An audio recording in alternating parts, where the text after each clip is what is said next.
बल्कि दिल्ली पुलिस के ऑफिसर जिस थाने में एफआईआर करने के लिए कंप्लेंट दी गई थी उसके खिलाफ एफआईआर करवानी चाहिए थी। ये भी अपराध है कि अगर सेक्सुअल ऑफेंस का अगर मुकदमा आ रहा और एफआईआर नहीं कर रहा कोई पुलिस वाला तो उसके खिलाफ एफआईआर होनी चाहिए, वो भी अरेस्ट होना चाहिए।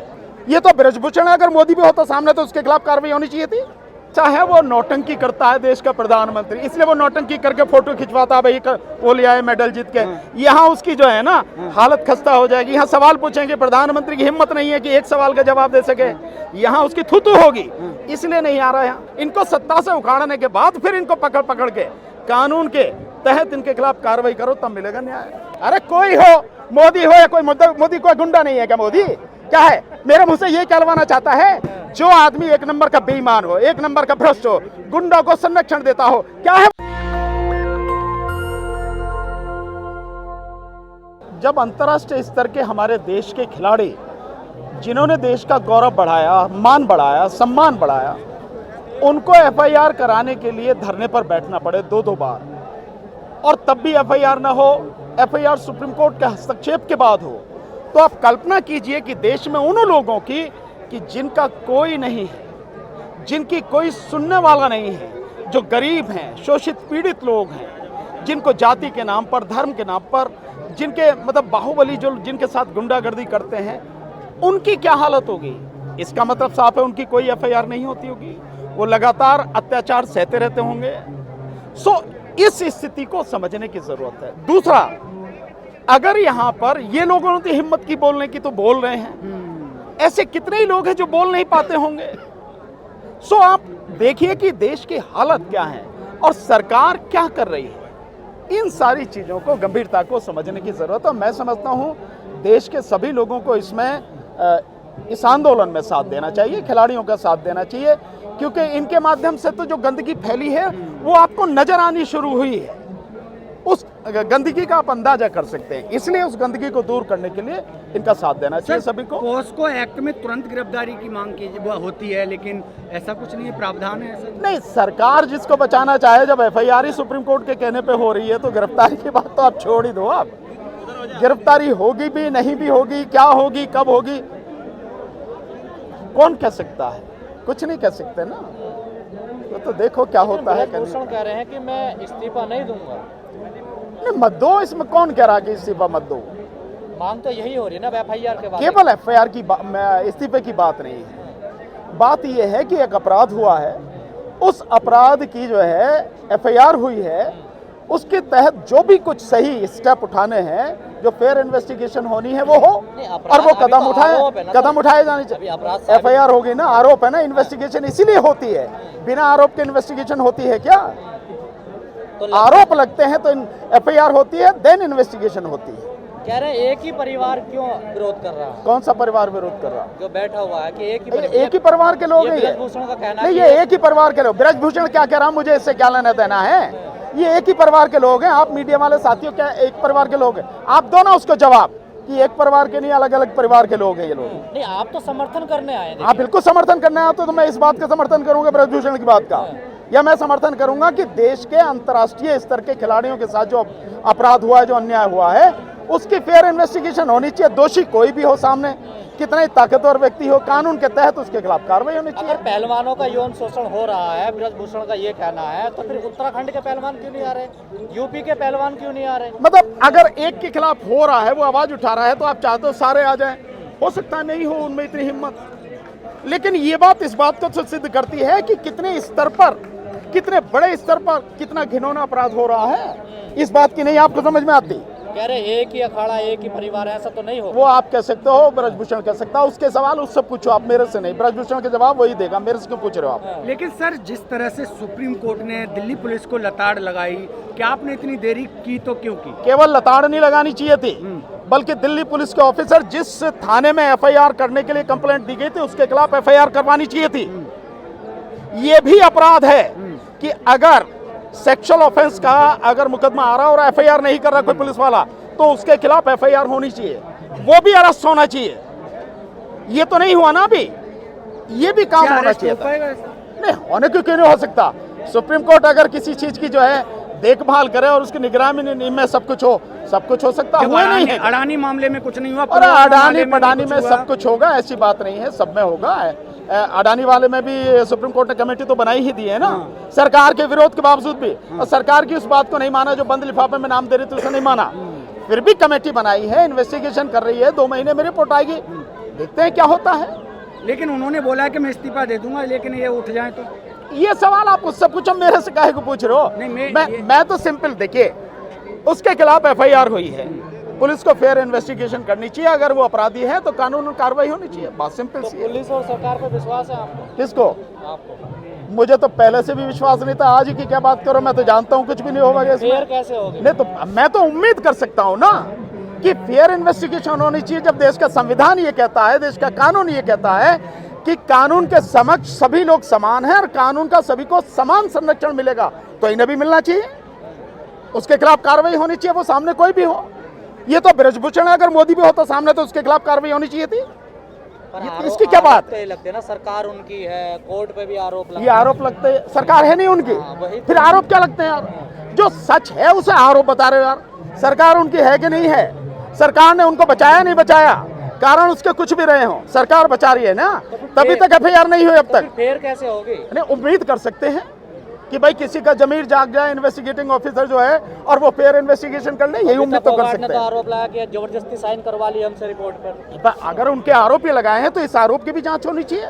ये तो और भी मतलब गंभीर मसला है कि आप जबरदस्ती साइन करवा रहे हैं, तो ये सारी सबकी जांच होनी चाहिए। सवाल है, अभी हाल ही में, अभी आज की बात है, जिन से वकीलों का जो डेलीगेशन आया था वो इंसाफ के लिए, क्या दिल्ली का सुप्रीम कोर्ट का जो डेलीगेशन है, जो बार एसोसिएशन है, इनको समर्थन दे?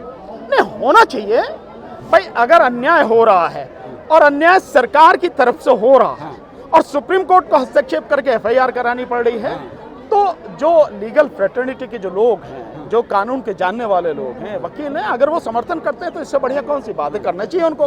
भाई संविधान के विरोध में एक काम अगर कोई कर रही है सरकार और किसी अपराधी को बचा रही है, तो वकीलों को बोलना चाहिए, इसमें क्या दिक्कत है? लेकिन सर, राहुल गांधी की एक तरफ सदस्यता ले ली जाती है एक अपराध के पीछे, बस थोड़ा सा जिसे सिद्ध कर दिया गया, लेकिन वहाँ ब्रजभूषण पे इतने केस हैं जो सिद्ध भी हैं, उससे अभी तक कुछ नहीं हुआ। नहीं, अगर उसमें सिद्ध होकर सजा हो जाए तो निश्चित रूप से किसी की भी सदस्यता जाएगी। आप ये देख रहे हैं, मैंने देख लिया, मुझे क्या दिखाओ? ये तो वो हैं जो दिख रहे हैं, जो एफआईआर उनके खिलाफ दर्ज ही नहीं हुई, उन्हें देखो आप, वो इससे कई गुना होंगी।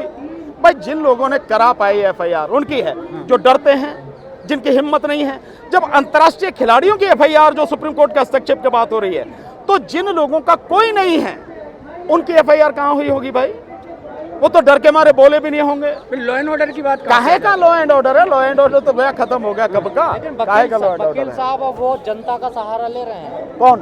ब्रजभूषण। भाई जनता आखिरी शक्ति है इस देश में, सबसे ज्यादा ताकतवर अगर कोई है तो वो जनता ही है, उसके बाद संविधान है। तो जनता का अगर समर्थन ये लोग ले रहे हैं, इसमें बुरा क्या है?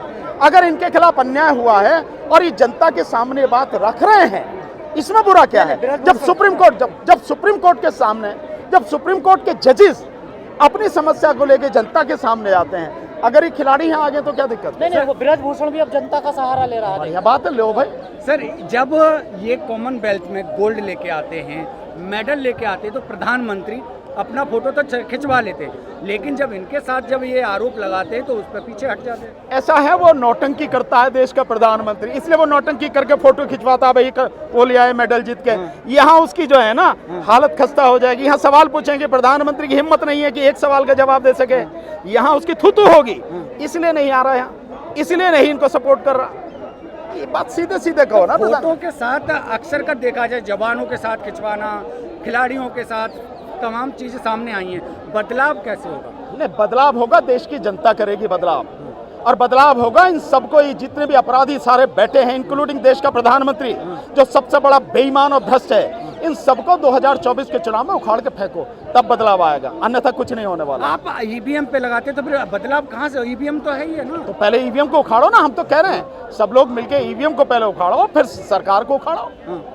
जिसके साथ आपने देखा कि सतपाल मलिक ने पुलवामा पर जिस तरह से आरोप लगाए, वो वाला मुद्दा दबता जा रहा है, लेकिन उस पर सरकार को जवाब नहीं दे। नहीं, अगर आप मीडिया के साथ ही चाहोगे तो देश में कोई मुद्दा दबेगा नहीं, आप उठाओ उसको लगातार। आप उस पर पूछो सवाल लोगों से, उस मुद्दे को लगातार आप जिंदा रखो। पर आपका क्या है कि आज ये मुद्दा है तो आप उसके पीछे भाग लेते हो, कल दूसरा आ गया तो आप उसके पीछे भाग लेते हो। पीछे के जो मुद्दे हैं, महत्वपूर्ण मुद्दे हैं, और ये सरकार की नीति है कि असली जो मुद्दे सरकार के खिलाफ हैं उनको दबाया जाए, उनसे ध्यान भटकाया जाए। आप क्यों भटकने देते हो? लगातार उठाओ, आप लोगों से पूछो सवाल, लगातार वीडियो भेजो उस पर, उसी को लगातार करो आप। क्या पुलवामा वाले पे न्याय मिलेगा जवानों को? नहीं मिला, क्या नहीं मिला? फिर कहाँ मिलेगा? कहाँ मिलेगा न्याय? इस देश की जनता कर सकती है, न्याय दिला सकती है, अगर पहले इनको उखाड़ के फेंके तो। जब तक ये सत्ता में बैठे हैं तब तक किसी को न्याय नहीं मिलेगा। इनको सत्ता से उखाड़ने के बाद फिर इनको पकड़ के कानून के तहत इनके खिलाफ कार्रवाई करो, तब मिलेगा न्याय। लेकिन वकील साहब, एक सवाल और खड़ा हो रहा है, जब आप लोग सड़कों पर आंदोलन कर रहे थे किसानों के साथ, तब यही पहलवान मोदी जी के साथ थे, जब किसानों के साथ। ये सवाल उनसे पूछो यार, मैं तो सिंपली ये कह रहा हूं कि अन्याय जिसके खिलाफ भी होता है, लोगों को उनके साथ में खड़ा होना चाहिए। अब जब इसकी बात कर रहे हो आप, मैं इसको उदाहरण बताता हूं आपका। जब सीए एनआरसी का आंदोलन हुआ तो सीए एनआरसी के आंदोलन को यह कहा गया कि मुसलमानों का आंदोलन है, जबकि वो पूरे देश का आंदोलन था, पूरे देश की जनता का आंदोलन था। मैं कल जलंधर में था, वकीलों की एक मीटिंग थी। मैंने वकीलों की इस मीटिंग में ये पूछा कि देश का गृह मंत्री सीए एनआरसी के आंदोलन के दौरान एक मीडिया वाले को इंटरव्यू दिया और उसमें ये कहा कि जो अपने माता पिता का जन्म का प्रमाण पत्र ला के देगा वही इस देश का नागरिक होगा। वीडियो भी आप सबने देखी है, आज भी रिकॉर्ड में है। तो मैंने वकीलों से पूछा, तुम तो वकील हो, ये बताओ तुम अपने माता पिता के जन्म का प्रमाण पत्र ला के दे सकते हो? 200 के लगभग वकील थे, एक का भी हाथ नहीं उठा। लेकिन उसमें साथ किसी ने नहीं दिया सीए एनआरसी के आंदोलन में। तो इस देश में इतने जितने भी लोग हैं जो अपने माता का जन्म का प्रमाण पत्र लाकर नहीं दे सकते, सरकार के हिसाब से उस देश के नागरिक नहीं है। और ये संख्या 110 करोड़ से 120 करोड़ के बीच में है। इसका मतलब 110 और 120 करोड़ के बीच में लोग इस देश के नागरिक नहीं हैं। तब भी क्योंकि मुस्लिम समाज की लड़कियां, बेटियां, माताएं, बहनें आंदोलन कर रही थी, तो मुस्लिम आंदोलन का ठप्पा लगा के साथ नहीं दिया। अब और हमें भी ये कहते थे नहीं मुसलमान समर्थक है। उसके बाद में आ गया किसान आंदोलन। हम जैसे ईमानदारी से सीए एनआरसी के आंदोलन में लड़े, ऐसी किसान आंदोलन में 13 महीने कंधे से कंधा मिला के लड़े। तब लोग कहते थे यार आदमी बढ़िया है, सबकी बात कर रहा, किसानों की बात कर रहा।